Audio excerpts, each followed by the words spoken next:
Assalamualaikum warahmatullahi wabarakatuh. Apa kabar ini sahabat GMPI? Kembali lagi di podcast GMPI Sumatera Utara. Kali ini berhadir bersama kita yaitu Abang Da Mursal Haraab SAG MKOMI ya Bang? Ya. Assalamualaikum Bang. Waalaikumsalam warahmatullahi wabarakatuh. Apa kabar nih Bang? Alhamdulillah. Alhamdulillah, sangat semangat sepertinya Bang Mursal ini ya. Kalau katanya ada pantun nih Bang, berhubung pakai tanjak, berpantun lah kita dulu dikit nih Bang kan. Tebang-tebang si batang jati, jati ditebang jadikan lemari, senang sungguh rasa di hati, bendahara GMPI datang kemari. Amin. Nyambung Bang ya? Nyambung. Baik, hari ini kita akan mengangkat tema yaitu politik kaum muda Bang. Ya. Benar Bang ya? Ya. Bicara tentang politik ini Bang, hal yang menarik Bang. Baik itu di kalangan tua khususnya Bang ya, di warung kopi, di mana-mana pasti berpolitik. Tapi Bang, saat ini kaum muda ini seakan-akan pesimis ataupun tidak suka berpolitik Bang. Sebenarnya Bang, menurut definisinya, apa sih politik itu Bang? Baik, terima kasih sahabat GMP dimanapun Anda berada. Kalau kita bicara definisi politik, iya Bang. Secara sederhana kan politik itu alat untuk mencapai kekuasaan. Alat untuk mencapai kekuasaan. Itulah politik. Iya Bang. Itu secara sempit. Tapi kalau kita bicara yang lebih luas, sebenarnya politik itu adalah instrumen yang kita gunakan untuk meraih kekuasaan, mempengaruhi orang, kemudian mengajak orang untuk hal-hal sesuai dengan tujuan politik itu sendiri. Jadi kita harus melihat sebenarnya bahwa politik itu tidak hanya untuk tujuan utamanya untuk kekuasaan, tapi banyak hal yang bisa kita lakukan dengan berpolitik. Misalnya melakukan kebaikan, menolong orang, dan berbagai macam lainnya. Itu banyak yang kita lakukan. Di dalam politik pun ada seperti itu Bang? Ada.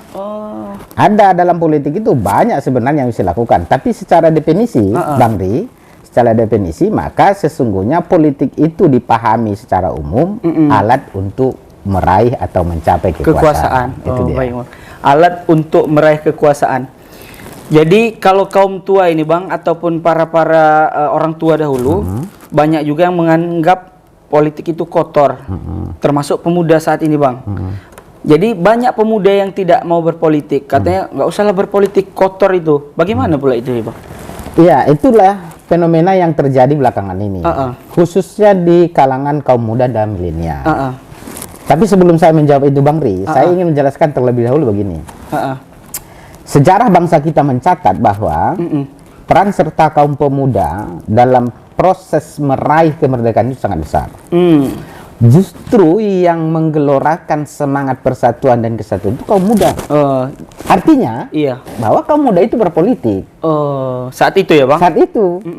Kemudian pada proses perjalanan setelah kita merdeka, mengisi kemerdekaan, itu juga tidak lepas dari peran serta dan kontribusi kaum muda. Kalau kita melihat secara utuh politik itu sesungguhnya tidak kotor. Tidak kotor Bang ya? Yang kotor itu kalau menurut saya adalah oknum yang berpolitik. Oknum yang berpolitik. Oknum yang berpolitik, bukan politiknya. Bukan politiknya yang kotor, oknumnya Bang ya? Yang membuat politik kotor. Yang membuat politik kotor. Iya. Oleh karena itu kita harus sampaikan sebenarnya Bang Ri kepada kaum milenial, kaum muda sekarang. Jangan alergi berpolitik. Karena sesungguhnya sejarah bangsa ini menunjukkan bahwa kaum muda dan kaum milenial kalau istilah di zaman now sekarang ini itu kan berpolitik, bahwa yang mendorong kemerdekaan ini juga oleh kaum muda. Karena itu sayang rasanya kalau kemudian kaum muda kita sekarang, kaum milenial itu lalu apatis dengan politik. Kalau ada yang mengatakan bahwa politik itu urusannya kaum tua, ingat, kaum muda juga akan pasti tua. Artinya kan pasti ngurusi politik juga Bang Ri. Iya. Oke lah, sekarang dia pada kelompok kaum muda yang mungkin belum tertarik, karena belum dapat informasi yang utuh tentang politik. Tapi sesungguhnya dalam perjalanan hidupnya, sunnatullahnya pasti akan tua. Artinya kan harus mengurus politik. Kalau pernyataannya begitu. Daripada setelah tua ngurus politik, bagus sekarang. Sedari muda ya? Sedari muda. Masih kuat semangatnya, pikirannya Bang ya. Jadi Bang, kira-kira Bang, apa yang harus dilakukan oleh kaum muda ini atau para milenial ini Bang, agar mereka tidak melek politik?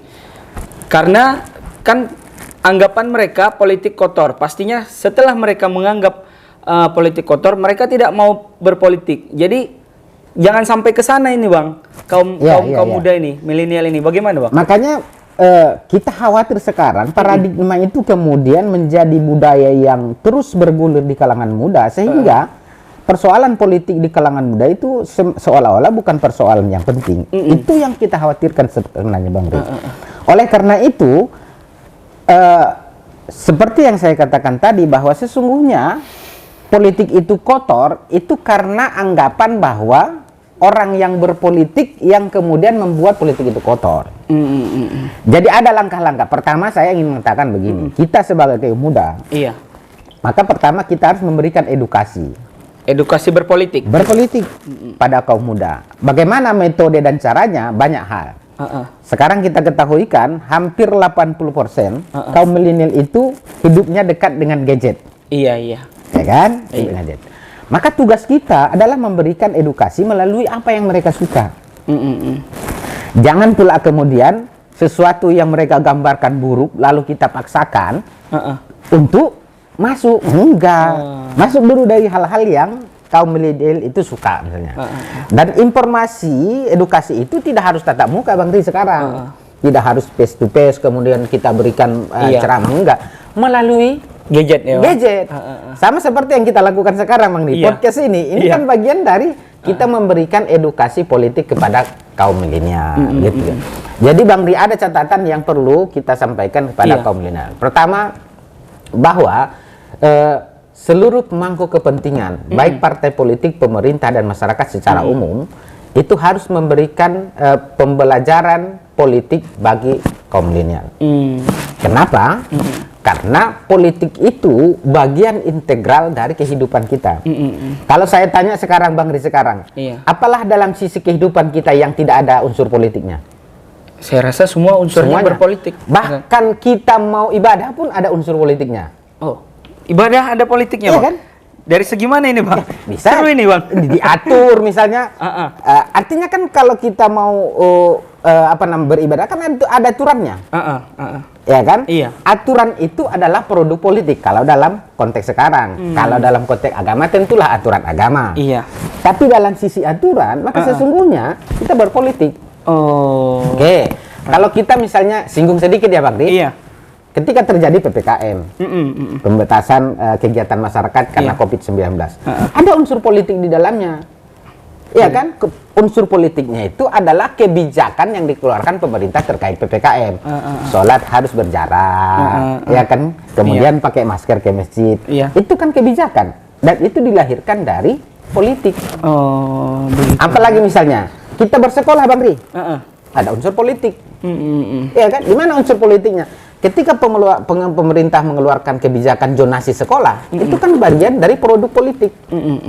Ya kan? Iya. Jadi, apalagi ketika kita menikah, ya kan? Harus mengikuti aturan pemerintah. Itu kan produk politik. Artinya setiap kita mengikuti aturan pemerintah itu adalah produk politik, begitu Bang? Karena pemerintah itu adalah produk politik. Wadahnya politik, jadi setiap aturannya itu adalah politik. Begitu. Jadi, kira-kira nih Bang, saat ini terkhusus untuk kaum milenial Bang, kita lihat apakah menurut Abang ini saat ini ada kecenderungan para kaum muda ataupun milenial ini ingin berpolitik atau tidak Bang? Menurut kacamata Abang sendiri. Kalau saat ini ya Bang? Ya, kalau berbagai data dan fakta yang kita temukan, maka sesungguhnya masih jauh dari harapan. Masih jauh kan Bang? Ada sebagian kecil anak muda kita yang mau berpolitik, dan itu memang sudah terbukti kan bahwa anggota DPR, bupati itu kan baik dari kalangan muda.